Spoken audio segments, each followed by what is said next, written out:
पुण्यामध्ये आता राज ठाकरे आहेत, मात्र ते सुद्धा सध्या वाहतूक कोंडीत अडकल्याचं चित्र पाहायला मिळतंय। एका कार्यक्रमासाठी राज ठाकरे आले होते आणि संध्याकाळी त्यांची पदाधिकाऱ्यांसोबत आढावा बैठक सुद्धा आहे। मात्र याच काळात ते सध्या पुण्यामध्ये वाहतूक कोंडीत अडकल्याचं चित्र पाहायला मिळतंय। त्यामुळे पुण्यातली वाहतूक कोंडी पुन्हा एकदा या निमित्ताने समोर आली। वळूयात पुढच्या बातमीकडे। मनसे अध्यक्ष राज ठाकरे आणि आशिष शेलार यांची मैत्री सर्वश्रुत आहे, पण गेल्या काही दिवसांपासून दोघांमध्ये काहीसा दुरावा निर्माण झाल्याचं बोललं जातं। दरम्यान आज अमित ठाकरेंनी शेलारांची भेट घेतल्यानंतर आता तो दुरावा दूर होईल असं बोललं जातं।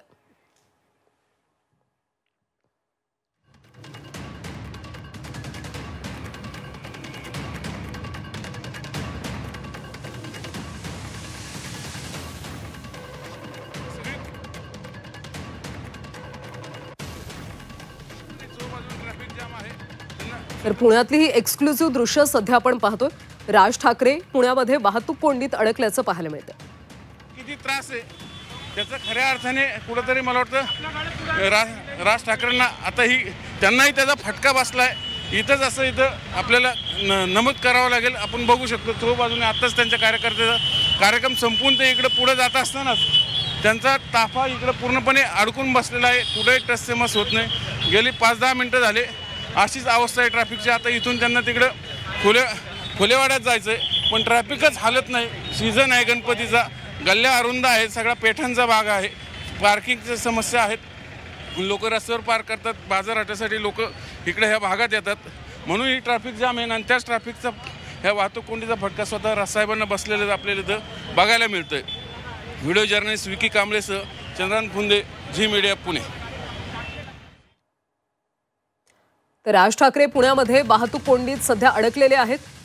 आज संध्याकाळी ते पदाधिकाऱ्यांची आढावा बैठक घेणार आहेत आणि त्या ठिकाणी जात असताना ते सध्या पुण्यातल्या वाहतूक कोंडीत अडकल्याचं चित्र पाहायला मिळतंय। जशा पद्धतीनं सर्वसामान्यांना वाहतूक कोंडीचा फटका बसतो, त्याच पद्धतीनं नेत्यांना सुद्धा याचा फटका बसतो, हेच सध्या या दृश्यांमधून पाहायला मिळतंय। राज ठाकरे पुण्यामध्ये सध्या वाहतूक कोंडीत अडकलेत।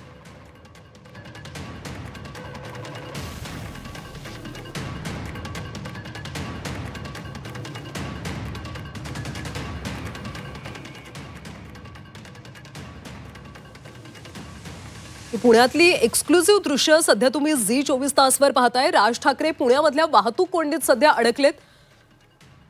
एका कार्यक्रमासाठी ते गेले होते आणि त्यानंतर सध्या संध्याकाळी त्यांची पदाधिकाऱ्यांची आढावा बैठक आहे आणि त्याच ठिकाणी जात असताना ते वाहतूक कोंडीत अडकल्याचं चित्र सध्या पाहायला मिळते। पुण्यामध्ये गेल्या काही वर्षांपासून वाहतूक कोंडीची स्थिती आहे। सर्वसामान्य नागरिकांना याचा अनेकदा फटका बसल्याचं पाहायला मिळतंय, पण आता नेत्यांना सुद्धा याचा फटका बसताना पाहायला मिळतोय। राज ठाकरे सध्या पुण्यामध्ये वाहतुकीत अडकल्याचं पाहायला मिळतंय। पुण्यामध्ये 4-4:30च्या दरम्यान सुद्धा खरं तर वाहतूक कोंडी होते। महत्त्वाच्या ऑफिसच्या वेळांमध्ये वाहतूक कोंडी खरं तर सर्वसामान्य मानली जाते, मात्र इतर कुठल्याही वेळेमध्ये जर तुम्ही गेलात तरीही पुण्यामध्ये अशीच स्थिती सध्या पाहायला मिळते। त्यामुळे सध्या नागरिकांकडून इतर वाहतुकीच्या पर्यायांचा वापर केला जात नाही का असा प्रश्न विचारला जातो, किंवा प्रशासन हे सगळं कमी करण्यामध्ये कमी पडते का प्रशासन, हे पाहणं सुद्धा महत्त्वाचं आहे।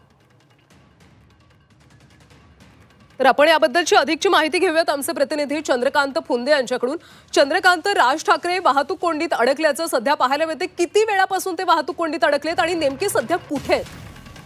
आता जस्ट फडके हाऊस चौकातून ते पास झालेले आहेत पुढे फुलेवाड्याकडे जाण्यासाठी। साधारण अंदाजे 10 मिनिटे ते ट्रॅफिक केले, ते आपणही अडकले, आपली गाडी म्हणजे पुण्यात ट्रॅफिक जाम तसं नवीन नाहीये पुणेकरांना, पण आज स्वतः नेत्यांना त्याचा फटका बसणं हे त्यांनाही या सगळ्या ट्रॅफिक जामचा काय त्रास असतोय कदाचित कळलं असेल। खरं तर ज्यांच्यासाठी जे मंत्री असतात, VIP मंत्री, त्यांच्यासाठी सगळी ट्रॅफिक थांबवले जाते, तेव्हा पुणेकरांचा काय त्रागा होतो ते अनेकांनी आपल्याला अनेकदा अनुभवलेलं आहे। पण राज ठाकरेंसाठी त्या दर्जाची सुरक्षा नसल्यामुळे ते साधारण पुढे एक पायलट गाडी असते आणि मागे असते 2 पोलीस त्यांचा ताफा काढला जातो। पण चंद्रकांत, तुम्हाला थोडंसं थांबवते। मनसे नेते साईनाथ बाबर सध्या फोन लाईन वरून आपल्यासोबत जोडले गेलेत। साईनाथ, खरं बाबरजी, पुणेकरांना वाहतूक कोंडी तशी नवीन नाहीये, मात्र आज राज ठाकरे स्वतः या वाहतूक कोंडीमध्ये अडकलेले पाहायला मिळतात।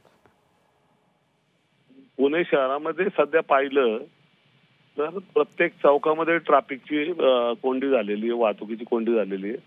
आणि हे नवीन आहे पुणेकरांसाठी. आणि माननीय राज साहेब सुद्धा आता आपल्या माध्यमातूनच कळालं की राज साहेब सुद्धा त्यात अडकलेत. खरं तर मागच्या 5 वर्षामध्ये भारतीय जनता पक्षाचं या ठिकाणी सत्ता होती आणि त्यांनी कुठेही वाहतुकीवर काम केलं नाही.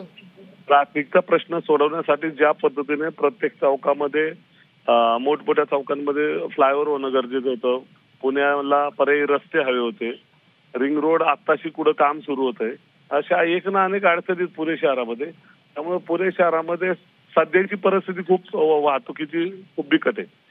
बाबरजी, या सगळ्या संदर्भात तुम्ही कधी आवाज उठवलाय का? प्रशासनाकडे काही कधी निवेदनं दिली आहेत का?